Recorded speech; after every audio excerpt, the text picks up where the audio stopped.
Dans ce derby bruxellois, c'est le Racing qui se montre pour la première fois dangereux dans cette rencontre. Le centre est tendu mais passe devant tout le monde.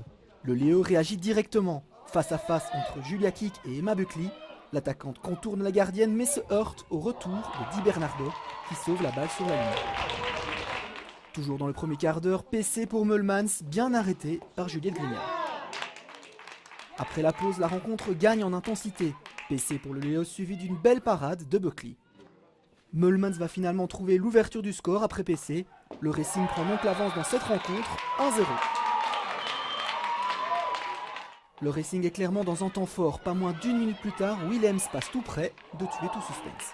C'est vrai qu'on a un peu souffert le jeu. On a défendu beaucoup et par rapport à les autres matchs où on avait bien défendu, cette fois c'était un peu différent parce qu'on n'arrivait pas à se trouver tout le temps, on jouait un peu toute seule.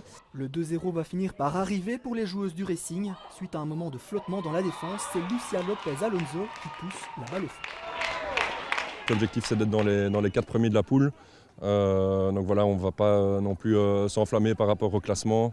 On sait qu'on a encore des matchs très importants qui arrivent au deuxième tour pour pouvoir s'assurer cette place dans le top 4 significative d'un quart de finale qu'on recherche.